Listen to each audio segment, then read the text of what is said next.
Can you hear me? Okay. So hopefully my voice projects well enough, but for sake of video, this will help. Thanks a lot, Jamie. So big or small, it doesn't matter. And when you finish writing, look up so I know you're kind of done. So is this like specific actions? No, anything that is on your mind right now or has been on your mind in the past few weeks that you could really use some help with. It doesn't have to relate to, it could be your work, it could be your personal life, it could be your health, anything whatsoever. Are you going to be sharing this on video? Well, only if you feel comfortable. There won't be any coercion here, so. You can write it down, you can keep them a secret if you want.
Another 30 seconds.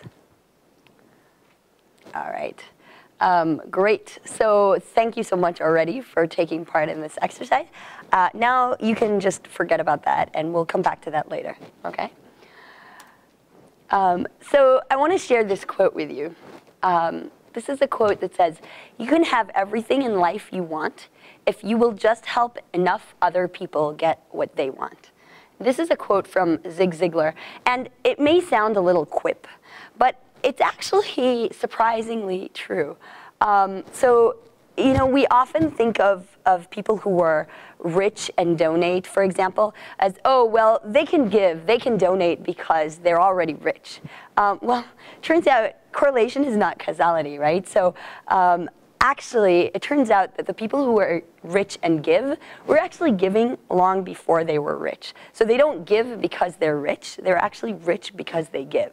So this is really surprising, and it's kind of counterintuitive. But we're going to be talking about this much more. But just to give you a brief idea, we're going to talk a little bit about networking, first at a high level principles, and then we're going to dive down to some tactics so that you can leave hopefully with something that you can use today, this week, next month, next year. And the same for negotiation. We're going to go over some very high level ideas and then dive in and give you some nitty gritty on what do you actually do in a negotiation. And then because this talk was so generously sponsored by the CS Women Group, and also actually because that's actually the reason why I got so excited about this, we're going to talk a little bit about women in networking and negotiation. And don't worry if you're a guy, it's okay. I have something for you too about that. And finally, we're going to end with a fun exercise that's called the reciprocity ring. So that's what we're going to talk about. And I would like to just, without further ado, jump into networking. So, excuse me, I am missing a slide here. So what I'm going to talk to you today is actually going to be based on a book by Professor Adam Grant, who's a researcher in organizational psychology in Wharton. And he wrote this amazing book called Give and Take. It just came out recently. And in this book, he talks about what his research found to be 3 types of people. So I'm going to describe each of these in turn. First of all, there are the matchers. Matchers expect to give and receive in the same amount. They strive for reciprocity, for fairness. If I help you today, you should help me tomorrow. If I rub your back, you rub mine, and vice versa. So even when they get something, they always feel obligated to return, even when it doesn't exactly make sense. Then there's the givers. Givers always strive to give more than they get. They want to leave any interaction having given to the other person more than they received. And finally, sorry, there's something really weird with the slides here. I apologize. There's supposed to be another slide with a little piece of cake. And those are a little slice of cake left, and those are the takers. And the takers actually always want to take more than they give. So people who are takers, they're always with the question of, well, what's in it for me? How am I going to benefit from this? And Adam Grant describes these 3 types in his research and in the book that I highly recommend. And I want to ask you, without knowing anything else, just those 3 types of people, who do you think is the most successful? Just shout it out. Matchers. Alexandra says matchers. What do you guys think? Givers. All right. Anybody else? There's only one option left, but. All right. Who says takers? Nobody. Who says matchers? All right. Who says givers? All right. We've got a few different opinions now. Who's the least successful? All right. Do you think it's the givers? Do you think it's the matchers? Do you think it's the takers? Everybody. All right. Pretty much everybody, except for the people who aren't willing to venture, I guess. Adam Grant, and in the research that he cites, he found this amazing, surprising result. So the givers, as some of you guessed, were the most successful. They were also the least successful. And the takers and the matchers were actually kind of in the middle. Now, you may look at this and you're like, wait, what? How can that even be possible? So it turns out givers are at both ends of the spectrum. They're either uber successful, amazing, like CEOs, these wonder people who do everything and get everything done, or they're the poor, trodden-on guy who never changes jobs and he kind of just sits there, never gets advanced, and nobody ever recognizes how amazing work they do. And this is really interesting, right? This is really strange. And you may ask yourself, okay, well, what's the difference? If they're all the givers are both at the top and at the bottom, what separates those successful givers from those loser givers, quote unquote? What do you think? Luck. Alexandra says luck.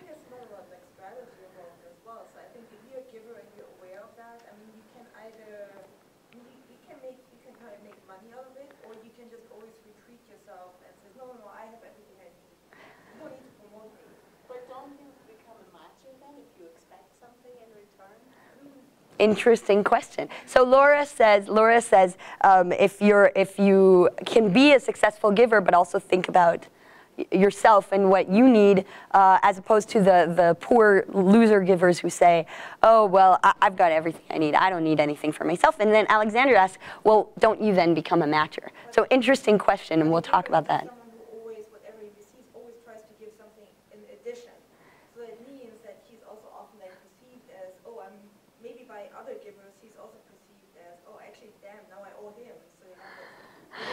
All right, interesting. We'll come back to that. What do you think? So maybe it depends like who you interact with. So if you're a giver and you interact with takers, then it's like minus. Select your interactions. Interesting. Interesting. What about Renee? You have an opinion also?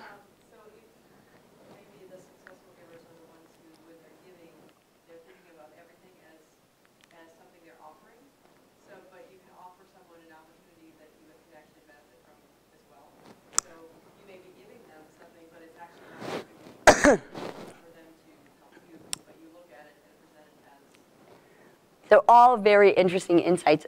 Anybody else? Any thoughts about the difference?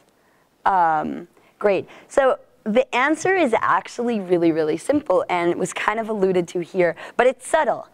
It is subtle. And so it turns out that the difference is that on top of giving, the selfless givers and the both types of givers were giving in the same sort of ratio. But the people who are on top, they in addition to giving, they also do care about their own interests. So Laura was right on the money. And it turns out that they care about their own goals as well as others. Whoa, excuse me. I don't know what happened here. This is really weird today. So they care about their own goals in addition to caring about others' goals.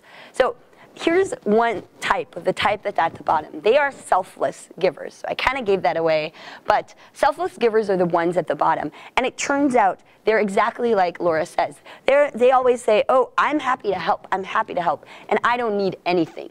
I can help whatever you need all the time. And they don't actually protect their own interests. And what happens is they burn out, because they're so busy giving and they never actually in turn ask for help or receive help. They burn out and maybe also get taken advantage of by takers. So this is the difference. And the other type of givers, the ones that are successful, Adam Grant calls them the otherish givers. Otherish givers, and they are actually not matchers. So to answer Alexandra's question, they're not matchers because they are still givers in the sense that they want to give more than they receive, but they also want to receive. And so they actually focus on others about 5 times more than focusing about themselves. But at the end of the day, when they need help, when they need something, they're not afraid to ask and to say, hey, could you help me out with this? You know, I really need something. And so they keep their own goals in mind, and they give, but they give in ways that are conducive to their own practices. So they protect their interests, even as they're giving away much, much more than they receive. So this is a subtle difference, but hopefully kind of nod your head if this makes sense, or be like, what the hell are you talking about, if you need more clarification. And don't worry, we'll talk about this a lot more. But hopefully you understand the difference between matchers and otherish givers and selfless givers at this point. So why is this such a successful strategy? Why is it so successful to be giving more than you receive, but still caring about your own interests? And it turns out everything changes if you stop seeing the world as a zero-sum game. So obviously, if you're a matcher, you believe that everything I get takes something from somebody else, and so I have to give back to even the score. And if you're a taker, you want to take on, you want to win when somebody else loses. You don't never want to be the loser in the interaction.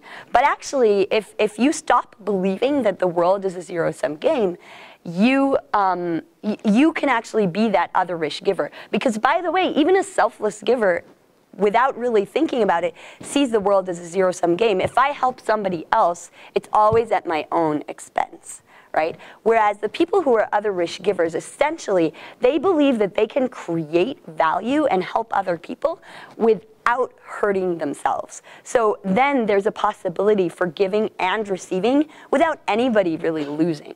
So I don't know if this makes sense, but again, kind of nod your head if yes or no. And so I'm going to go back to the slide with the otherish givers. I'm going to talk to you about one specific otherish giver, which is this kind of funny-looking guy behind the other funny-looking guy. This guy describes himself as a shy, introverted computer nerd who has 2 favorite languages, JavaScript, the programming language, and Klingon, the language spoken by the aliens on Star Trek. He's also an otherish giver, and he's a very, very interesting one. His name is Adam Forrest Rifkin, and he was named by Fortune as the most connected person on the planet. Now let this sink in for a minute. How does this crazy, shy, introverted, Star Trek-loving, obsessed guy become connected, have essentially, based on Fortune's definition, more LinkedIn connections to the 640 powerful people on Fortune's list than anyone else on the planet? His network includes the founders of Facebook, Netscape, Napster, Twitter, Flickr, and Half.com. Now, if you think about it, that is absolutely insane, right? He beat out luminaries like Michael Dell, the founder of Dell Company, and Jeff Weiner, the CEO of LinkedIn. These are all highly connected people, and he beat them. So I'm going to tell you a little bit on how Adam connects. So he's an otherish giver. He gives a lot more than he receives. He creates meetups. He introduces people to each other. He has a rule of thumb that he calls the 5-minute favor. If somebody asks him for a favor and it takes them less than 5 minutes, he always says yes. Always. Okay? He helps people out without expecting for anything in return, but he's not afraid to ask for help when he needs it. Now, there's a bunch of really amazing stories about this guy. They're in the book, Give and Take. I think I'm starting to lag a little behind on the slides, so I'm going to keep moving. But these awesome stories, he creates the web page for Green Day that then launches them into stardom. He gives subsequently gives that page away for free to the manager of the Green Day band. Meanwhile, a crazy random college kid emails him about punk rock, and he puts up this list of struggling bands on the Green Day page. And 5 years later, when he moves to the Bay Area, the college kid with punk rock is actually the co-founder of Excite, who then in turn introduces him to the VCs who fund his startup company. So this is crazy, right? It sounds almost like, what? How can this even be possible? But yeah. I have a question. Yes. No, it's fine. You know, I'm wondering whether the distinction is really in this person or this type of people in general care to give more than they receive, or they're just more able to see the long-term benefits. That's the interesting part. So when he gives without expecting anything in return. So you know, if you're a matcher or a taker, you give to people a lot, but you always give with that thought of like, what am I going to get? I'm going to help this guy today because I believe he's going to be the CEO of that company 5 years from now, so I want to be in his good graces. Whereas Adam Rifkin, he doesn't care. He gives to everybody. And because he gives to so many people, then by chance, some of those people actually rise in the ranks and become really successful. But by giving to enough people, yeah, I agree with you that there's sort of, you can be altruistic in the short term and self-interested in the long term. So that's a different way to be casting this. A way to think about this is you're giving this talk now, and let's say there's a taker in the audience or a matcher, and says the talk and says, oh, I guess this is what, like, let's say that. What I should do. Yeah. Interesting point. So you can be naturally not a giver, but still strive to adhere to giver values. Okay? So this is a really interesting point. I'm happy to talk about it more offline. Adam Grant actually talks about it in this book, but he argues pretty convincingly that if you only do this with the goal of getting something in the end, you actually won't be successful. So he has some pretty compelling arguments, but I won't get into that because that's pretty deep and subtle. So, yeah, at them. The last 2 lines I think they're pretty much similar to The Godfather. Well, maybe The Godfather is a giver. So you missed a lot of the earlier parts of the talk, but essentially this guy is. Yeah. Love it. I love it. I love it. Thank you for sharing. Thank you for sharing. All right, let's move on. One thought I want to leave you with here on the otherish givers is that otherish givers actually give more than selfless givers. And again, a little bit surprising, but first of all, they don't get burnt out, so they keep giving for longer periods of time. And it's kind of a virtuous cycle. Because they become more successful, they in turn have more resources at their disposal in which they can then use to help other people. So it's kind of this virtuous cycle. And otherish givers give more than selfless givers. Bottom line, what should you do? Give more than you take. So even if you look at your life and you say, oh, I guess I'm actually like a matcher or a taker, which I doubt you would say about yourself, but hopefully at least somebody could realize, wow, maybe I am in some ways operating as a taker. You can strive to adhere to those giver values. Even in any interaction that you're in, just try to think about, how can I leave having given more than I received?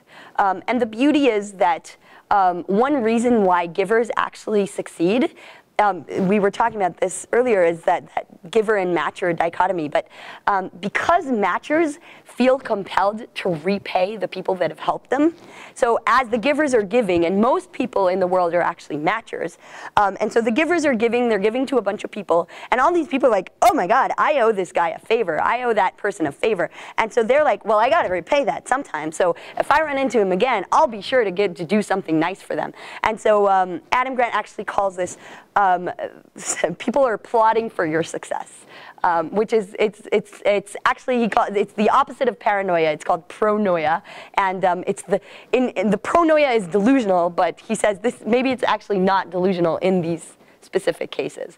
So you may have one question in mind: what can I give? Right? This is all great, but what for, right? Laura said, what can I give? And I would argue that you have a lot to give, more than you perhaps think.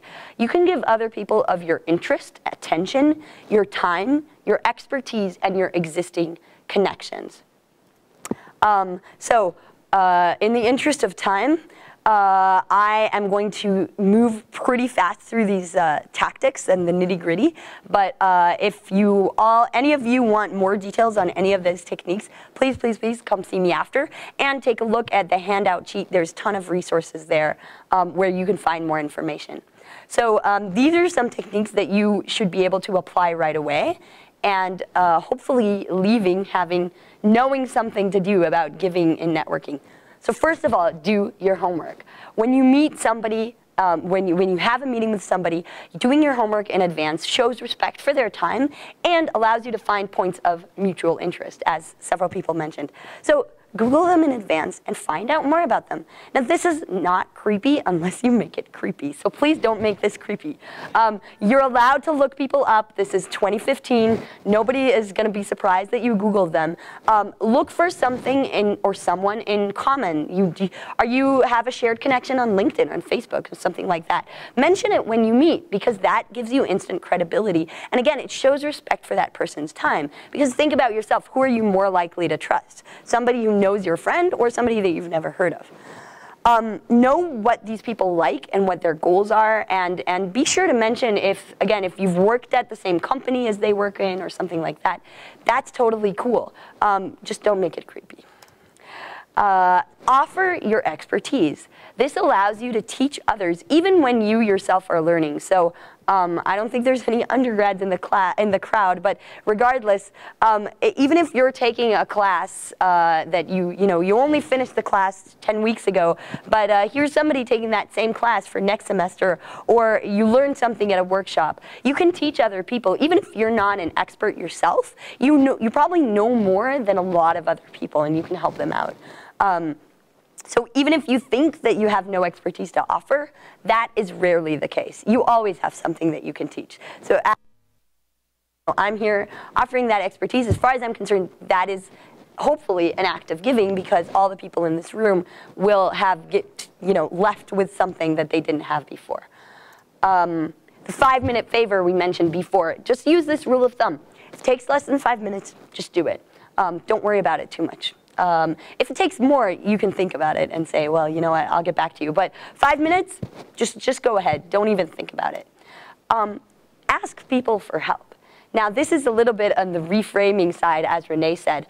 Even asking people for help can be a form of giving if you do a few things. First of all is be thoughtful in the way that you ask. Be respectful of their time and their expertise. You can be generous by saying, look, I know you're super busy, and by the way, again, if you're a grad student or even a beginning professional, just assume that everybody is busier than you are. It's a rule of thumb. Even if it's not true, it's safer to assume that than to assume the other way around and then insult somebody. And then thank them truthfully. And finally, follow up with the results. So email them a week later and be like, you know what? That thing that you did for me, it was really amazing. Thank you so much. And I don't know anybody in this universe who would not appreciate a thank you, right? So that is a form of giving. Introduce your connections to one another. I can share a story here with somebody in the audience. Laura introduced me just recently to several different people who interviewed me for an interview. It cost her maybe 5 minutes of her time. To me, it's worth thousands and thousands of dollars. There's also another story here where I actually introduced a friend of mine who's a Googler in New York to come and give a talk here at UMass. He met with this professor. They're both interested in the same field. And then one of the professor's students is now going to be interning in Google New York with my friend's group. Now, did anybody lose anything from this interaction? No, it's win, win, win all the way through. It took me, again, something like 10 minutes to set this up. They took it from there, and other than satisfaction of having my friend come here, I didn't get anything, but everybody else was just winning all around. And of course, this is a classic non-zero sum game, right? The effort that it took to help is much, much less than the benefit that everybody received. And maybe someday one of the matchers that I helped will say, "Oh, Shiri, thank you so much, and I'd love to repay the favor." Maybe not, but that's okay, because again, I'm happy to give, even if I never ever get any benefit out of this. So keep in touch quickly with your network by adding value without expecting anything in return. So this is, again, this is a really pretty simple technique here where, if you're reading a blog post, you come across something, Twitter, Facebook, whatever, instead of just seeing this as, oh, I'm procrastinating again, think about which people in my network could be interested in this piece of information. And then shoot them an email with like 3 lines. Hey, I thought about you today. I think you might find this really interesting. Link. No need to respond. Have a great day. Now, why is this so valuable? Because you are giving them something that might be interesting to them, might be valuable for them, but you're relieving them of the need to match. So you're saying, look, I don't even need you to respond. It's totally fine. Now you've saved that busy person at least 5 minutes, if not more, of getting into a lengthy thread with you about, oh, yeah, how are you? Oh, yeah, I'm doing well. No, no, no. Hey, no need to respond. Just thought you would like this, right? Really quick, and you're lifting a load from the other person, in fact, by taking away the reciprocity expectation. And finally, ask good questions. So if you're in a talk or you meet somebody that is sharing their expertise, make sure to think of a thoughtful question during the talk. Write it down so that when it comes time for questions, you remember it. And then ask it at the end, and feel free to go up and talk to these people later. So I think you get the idea, and we got to move on here because we got to get to the negotiation part. So we're shifting gears here, and hopefully until now I've done at least a little bit to convince you about giving and networking. Now I'm going to say something a little bit even more provocative. You're probably being like, wait, what? Negotiation and giving? How does that even make sense? Right? You're all looking at me kind of like, Shiri, you're weird. So this is even less intuitive than giving and networking. But I'm going to argue that if you stop seeing the world as a zero-sum game, you can start seeing that you can be a giver even when you're negotiating. So effective negotiation can actually be seen as connecting deeply with other people. And the best way to have someone meet your needs, like the original Zig Ziglar quote that I had at the beginning, is to understand and meet their needs. So I'm just in a little minute here is to mention little n negotiations. So if you start seeing your life and your world as composed of not these huge, big, scary salary negotiations, but also all these little n negotiations. You're talking with your friends, with a student, with a professor, with your family members, with a sales rep. You're on a service call with Comcast. Those are all mini little n negotiations. And you can start practicing negotiation in all of these. Or, of course, when you're in the big ticket items as well, your salary, a job offer, or your rent for next year. And the question is, how can you be more effective by giving? So I'm going to very briefly introduce The Getting More model by Stuart Diamond. He's another Wharton professor. I swear to God, I did not pick these books by the fact that they're all in Wharton. But this model was actually adopted by Google to train their employees. And as Alexandra alluded to, I was fortunate enough to attend a training while I was at Google that teaches how to use this model. So there are a ton of components to this model. I'm not going to get into them. The list of the book is on your handout sheet, so you feel free to check it out later. But the biggest parts of the Getting More model are these two concepts. Number one, focus on your goals. Number two, it's not about you, it's about the other person. Now, if you put those two pieces together, what you actually get is exactly that definition of the otherish giver. The person who cares a lot about the needs of the other person, but also doesn't forget their own goals along the way. So how can you use that to actually negotiate effectively? The first overall strategy is perspective taking.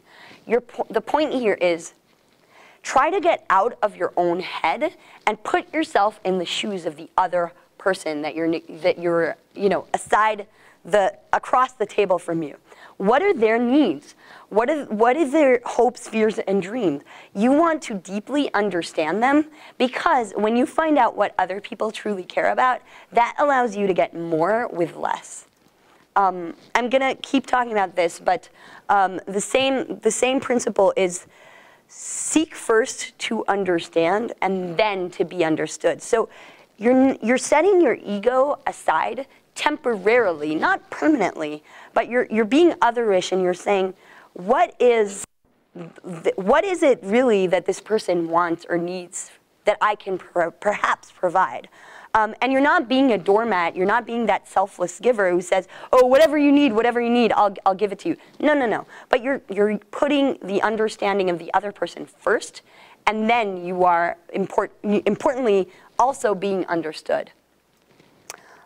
So let's dive into how to actually do that. Again, some of these techniques, hopefully, you'll be able to apply right away. And again, as before, for more details, either come talk to me after, check out the resource sheet. There's a bunch of cool things there. So there's a tool called empathetic listening. Has anybody in the audience heard of this? One person.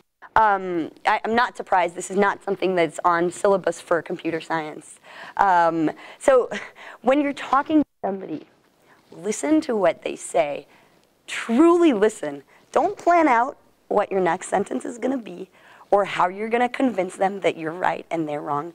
Just listen all the way, and then when they're done talking, reflect it back to them. You say something like, so what I'm hearing is you're upset because of X, Y, Z, or I can tell that you're kind of angry, or I understand what you're saying is that you can't do this, but perhaps I may be misunderstanding. And you're asking them, you're essentially telling them exactly what you've heard. You're not necessarily agreeing, by the way, which is a crucial point. You don't have to agree with them to reflect it back. You just say, you know, this is what I heard. This is what I understand from you. And you're just showing them that you understand what they're saying. Now, this technique may seem really simplistic. It's actually insanely effective. It's crazy, crazy, crazy. You can test this out tomorrow with your family, with your friends. When I tested this out, my sister, who's a therapist, actually started saying, wow, Shiri, you're such a good listener. You should have been a therapist. And I was like, all I did was just do a little bit of empathetic listening. So this is extremely effective, deceptively so. Try it out, test it, and see if you like it. Stuart Diamond talks about something called emotional payments. I won't get into depth, but the point here is when people are upset, they're not going to be rational, and they're going to act in ways that don't align with their own self-interest. If somebody's angry or upset, they may storm out of the room and be like, you know what? I don't even care. Whatever. I'm out of here. And you don't want that, because that's not good for them or for you.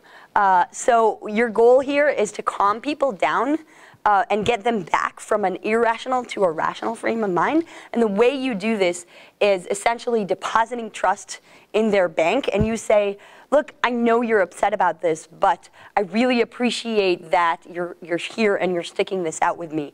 Or I really want you to know that I value the way that you shared this with me, or whatever. And Stuart Diamond actually says, the answer to I hate you is tell me more. Okay? There's essentially, you need to be the one that stays calm, and your goal is to calm down the other side. Now, this is a big one. Trade items of unequal value. Something that's really, really valuable to one person may be extremely easy for the other person to get. So I'll give you this example story from Google. They love to tell this. Stuart Diamond loves to tell this. They had a fiber optics vendor who quoted them a price of $6 million for some product of fiber optics. And Google was like, you know what? That's a lot of money. Can we get a discount? And they went to the vendor and they said, what can we do for you? We, Google, do for you. And the vendor was like, you know what? I really love a recommendation letter from Google that says, we do business with this company. And Google was happy to give them that. It cost them maybe like $5 to print the letter and the time for the person to write it up. You know how much discount they got? The vendor gave them that $6 million package for $6,000. A 99.9% discount on this extremely valuable product for Google on the sake of a $5 letter. Because that letter was worth millions to that company. And then they, in turn, showed it around when they were trying to sell to other customers, right? So that is items of unequal value, right? You're not scamming anybody. You're not cheating. You're not taking. You're actually giving because you find out what's the deeper need of this person. What's the deeper problem, and you make it an opportunity.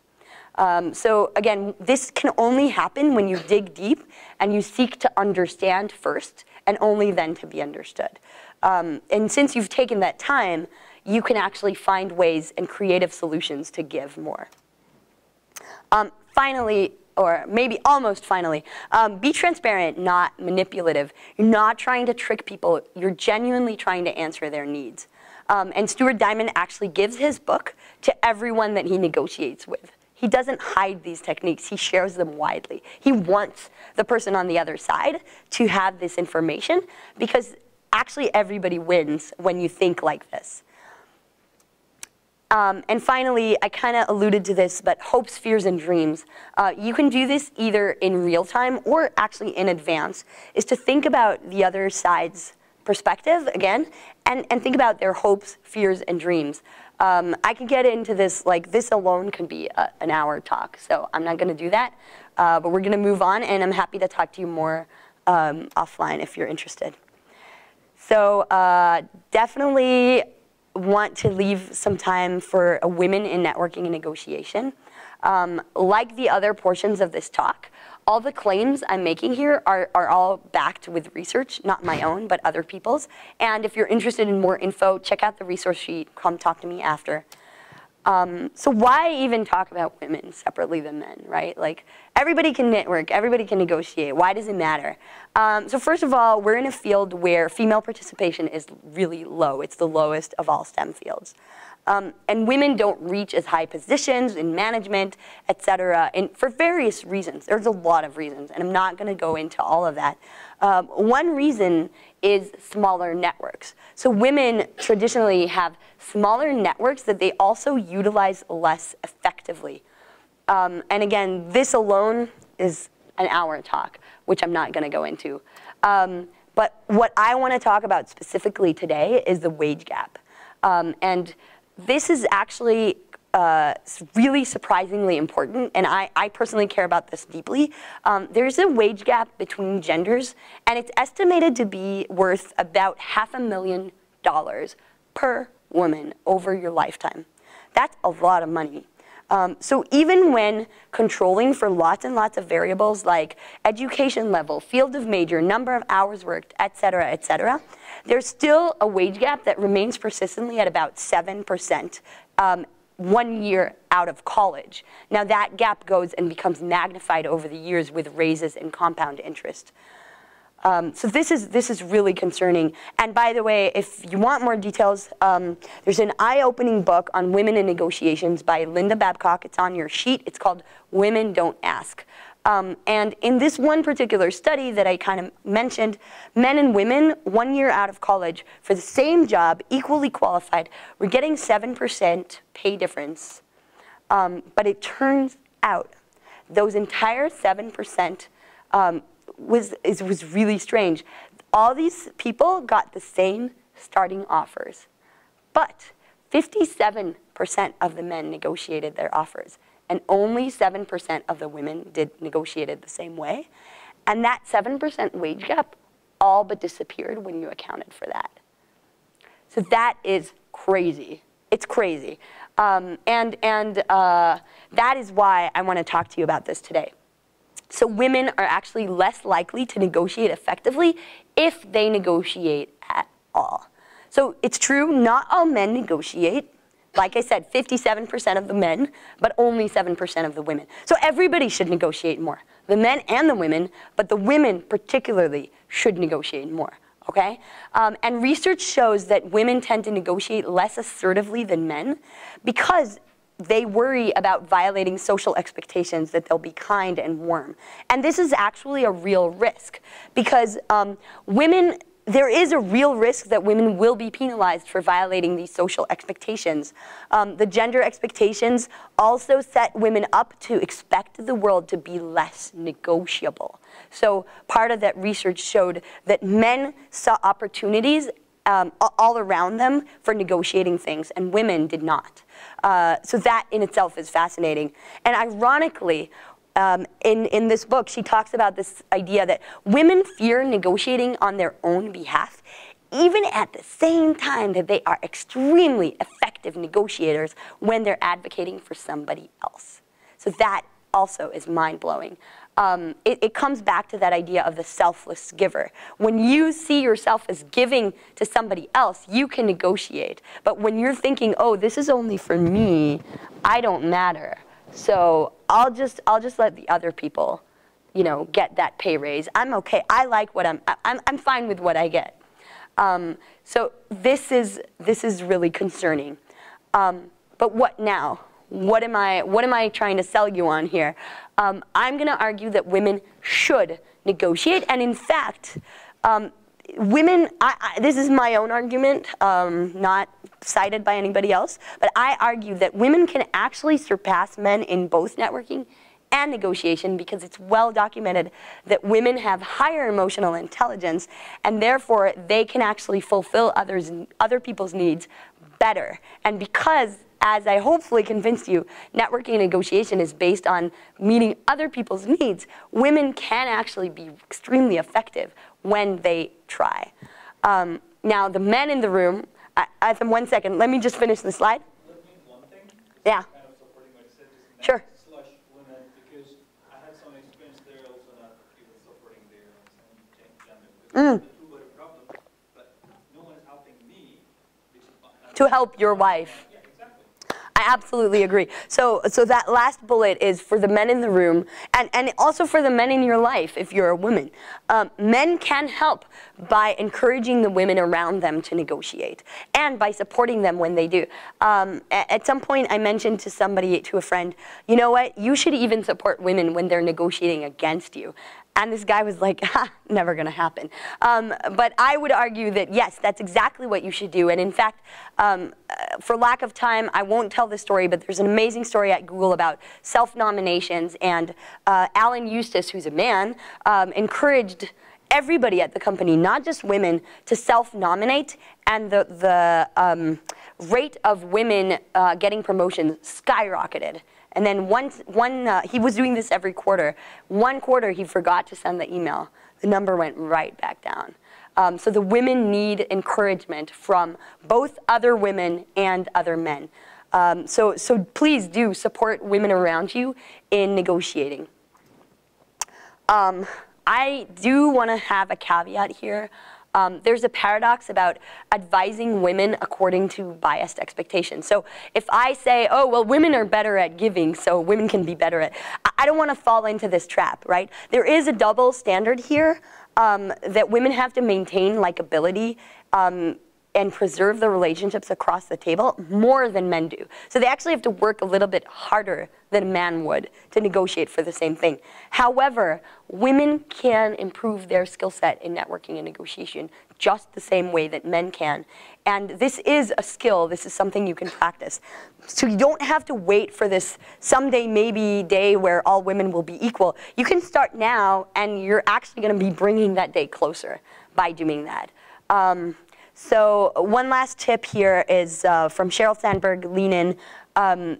You can frame the negotiation as helping other people. So if you are negotiating, you can frame this as, this is actually for the benefit of my family, because I'm going to be making more money and I'll be able to spend more time with them and they'll be better off. Or you can frame it as, I am going to be helping other women combat the wage gap. So this is something that you can actually even say when you're negotiating. You can say, you know what?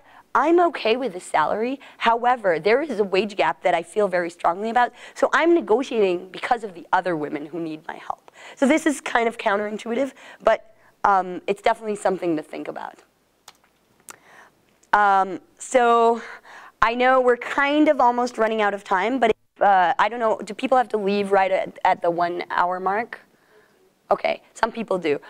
So let's do this really short. And for those of you who came in late, I apologize. But for those of you who have the handout with the 3 things on them, this is where you kind of take a look at that. And we're going to do something fun that's called the reciprocity ring. So I'm going to need a few volunteers to share only one of those 3 things that you wrote down, something that you do feel comfortable sharing in front of an audience. Tell us one thing that you could really use some help with. And anyone, after you share it, anybody in the audience that can help in any way, please raise your hand. So do I have any brave volunteers to get us started? Thank you, Donna. Let's go. So I'm building a house, and my husband and I have almost everything finalized except for our great room. And we're like at this like stuck point as to how we want to design it. So yeah. The what? Sorry, the great room in my new house. Oh, the great room. Did I get that right? So in terms of design? Yeah, like, you know, windows, fireplace, where the cabinets are going to be, colors, you know, all of that kind of stuff. Okay, awesome. Does anybody have anything that they can offer to help with that? If you know somebody, if you've heard of something, anything whatsoever. Alexandra. Well, I don't have anything, but I did this fairly recently. So, I mean, I could sit with you at some point if you trust my aesthetic sense. Sure. Awesome. So make sure to sync up afterwards and talk about that. Any other brave volunteers? I would really love to do just 1 or 2 more rounds of this if you feel comfortable. Laura, can I call you out?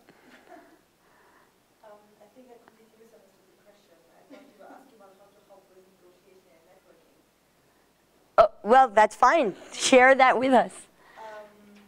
Well, I think what I was asking, or what I would really need help with, and was kind of like very vague, as to how to balance putting myself out there versus doing something that's just like more fun. You know, like how far do I push myself, or how far? I mean, I can be. I mean, that's maybe a second thing with like negotiation. I can set myself a goal and I would say, I need an apartment with maximum that amount of rent.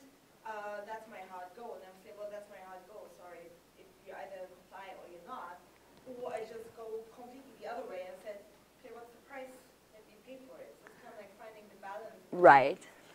That I need help with. Yeah. Okay, cool. Does anybody else other than me have something to help Laura with? And I'll also answer that after. All right. Laura, I can definitely help you a little bit with that one. So we'll do that offline. But Thank you for sharing that as well.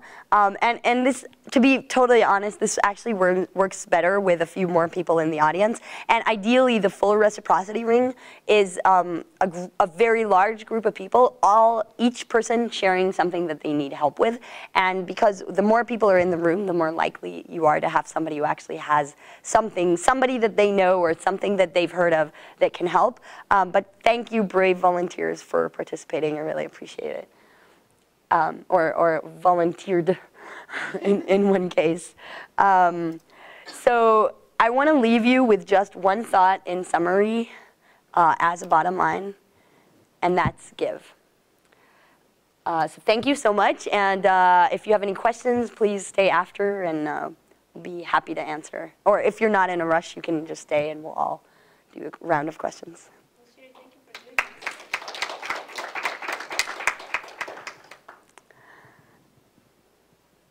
Hey. Yeah, I know some people have to leave, but if you have any questions, please. You said something about hopes, fears, and dreams. Yeah, I can hear more. sure. Thanks. Yeah, I would be happy to share more. So the idea of hopes, fears, and dreams is that when you're sitting across the negotiation table with somebody, whether, again, it's a small N negotiation or a big N, you can start thinking about what are their fears, what are their hopes, what are their dreams. For example, a hiring manager who is interviewing PhD students, a pertinent example for some people in this room, or computer science people, their biggest fear is that they're hiring some genius kid, wonder kid who's amazing at research but has no idea how to code, right? That is a real fear. And you can very easily allay that fear in the interview or in the negotiate, especially in the interview, by saying, you know, yeah, in my 3 years of industry experience, I did such and such. Or when I was interning at X, I did this. So that's just one example. The other fear of somebody hiring someone in computer science actually is that they're going to hire somebody who's a total nerd with zero social skills who won't get along with the team, right? So that's a real fear. And if you think about that, you can actually find ways to integrate that in the way that you present yourself. As for hopes and dreams, if you are, you know, give me an example of some negotiation that you would be going through. Just something, anything. Yeah, no, you're like, oh my God, what are we talking about? All right, I'll give you an example. So that same hiring manager, that might be their fears, but their hopes might be that this product will be amazingly successful and will run to completion with no delays. And so if you tell them, you know, I have an amazing track record of meeting deadlines, that can actually be very good for their hopes. If you say, in my previous company, I helped increase sales by 30%, that's going to be answering their dreams, right? So this is sort of a two-pronged approach where you say, well, what are they afraid of and what do they want? And if you think about those, you can sort of weave those into what you're going to do. And it doesn't take much effort when you're thinking about, that's why I said you can do it in advance. If you put yourself in somebody else's shoes in advance and imagine what would their hopes, fears, and dreams be, you can actually pretty easily figure out a few things about that. It doesn't take a genius to think, well, what does that person need? So I hope that answers your question. I believe one of the links on the handout is actually about that. I'm not sure if it's actually labeled as hopes, fears, and dreams, but I believe that it is somewhere on the briefcase technique. There's several things there about hopes, fears, and dreams, so that might help. Hey, any other questions? I have a question regarding the giver-taker model. Yeah. How can I know if someone is a taker, and if I know someone is a taker, how can I go get along with him or her? That's a great. If I'm still a giver, doesn't it mean that I am doing something stupid? Right. Yes. Absolutely. If I calculate, would that make me actually a masher? Yes and no. So that is a really good question. And Adam Grant, in his book, Give and Take, which is on the handout sheet, he does actually talk about this. And it's a really, really interesting question. So there are ways to identify takers. It's kind of complicated to kind of get into all of that in one talk, but I'm happy to talk about that offline. Certainly, if you've had experience with somebody over time, it's pretty easy to identify the takers because you say, oh, well, this person always wants something from me, and they never offer anything in return. So that's a really good way to just think about the people in your life and who is adding value to your life and who is not. Once you identify a taker, it is not a matcher strategy to protect yourself from takers. I mean, both matchers and givers can protect themselves from takers, essentially by saying, I don't want to give to somebody who is not likely to ever pay me back. And if they take from me, they're probably going to be taking from other people as well. So takers actually, over time, develop a reputation for taking, usually. And so one example is the CEO of Enron. Turned out actually to be a very big taker. And after the whole scandal erupted, Adam Grant talks about a few anecdotes there that, in retrospect, made it very, very obvious that this person was a taker. So he offered to help George W. One of the George Bushes, probably the elder, but I'm not sure. And he offered to help George Bush in exchange for XYZ things that he would want for them. And George Bush was like, I don't like this guy. So you know, and you can certainly have whatever opinion you have about George Bush, but apparently he was good enough to identify this specific taker. So it's not a bad thing to protect yourself from takers, because that can allow you to give more to other people who will actually appreciate the favor. So it's actually an otherish strategy to protect yourself from takers, instead of being selfless and saying, well, I'm just a doormat, you know, whatever. You want to step on me, it's fine. So it's okay to say, you know what? I don't like you that much. Now, how to get along with them, you can certainly try empathetic listening, but remember that second half of the seek first to understand, then to be understood. So you can try to understand them and find out where they're coming from, but at the end of the day, you may have to say, you know what? I'm just not cool with this. So that's okay. It's legitimate. And it doesn't make you a taker yourself or even a matcher. It just makes you an otherish giver who's protecting your own interests. I want to make a brief comment on the giver and taker. Sure. I feel that there are people that give a lot of favors, but then they take a lot of your time.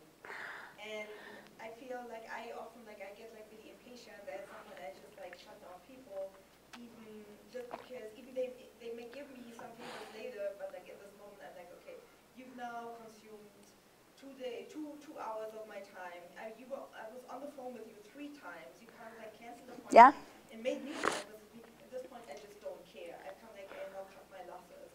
Right. So you're saying essentially people who are maybe net givers but short-term takers, essentially, or time takers. Yeah, that's a very good question. And people can actually be givers and takers in different ways, right? So also people can be givers in certain contexts and takers in others. Like some people are givers with their families, but matchers at the workplace, or takers at the workplace, and vice versa. So it's up to you to decide what to do. If you at some point feel like you are no longer protecting your own interests, you can say, you know what, I'm really sorry, but I have to go right now. And that doesn't mean you can't stay in touch with that person, but it's a matter of setting boundaries. That's a whole other discussion, very interesting one as well, but I would argue that that's a matter of setting boundaries on where you're willing to give. And if time is one of the resources that you are not willing to give that much of, that's totally an otherish strategy to say, you know what, I'm really sorry, but I have a few more things to get done today, and I gotta go. That's totally legit. It's that self-protection of your own interests. And you say, you know what, next week, when I'm after my deadline, I'll be happy to talk more, or shoot me an email instead, right? You can you don't have to shut the relationship down. You can sort of navigate them into better venues of helping. And that is actually a very, very otherish strategy. So one of the stories that, that Adam Grant shares is actually two people at I believe it was like a consulting firm, that they were both really good givers, but one of them was advancing and the other person was not. And it turned out that she was actually more of a selfless giver in the sense of giving so much of her advice and her time. And you could say, well, all these people that she was helping could return the favor someday and then she would be successful. But the problem was she didn't have enough time to do her own work or to advance in the ranks, like to do the things that were high priority for her. And so based on this story, if I recall correctly, what she started doing was introducing her, like she had all these mentees, and she started introducing them to each other. And she said, look, can you help that guy? Can you help that guy? You know, he really could help you. And then instead of all of them just coming directly to her, they were channeling through each other and helping each other out. And then that freed up a lot of her time to say, oh, well, now I can focus on these strategic, you know, initiatives and help the company succeed more. And and my time is valuable. It doesn't mean that I don't want to help these people. So there are different ways and strategies to make that work. Micro-giver, yes, yes, and actually that Adam Rifkin guy, he is exactly not a micro-giver. So one of the things that he does is he creates these meetups, these 100-people meetups in the Bay Area where they're all entrepreneurs helping each other out. Now, once that meetup starts going, he doesn't have to even be there, but the net effects of the fact that he created it are going to continue as like ripple effects. Throughout. And so people say his heart is in the right place, but your heart can be in the right place and yet still not effective. You can be sort of like efficient but not effective. So there's definitely something worth thinking about is how do you sort of leverage your time and give more by actually not micro-giving. I love that. I'm definitely going to use that in the future. Cool. Awesome. Thanks again for being here.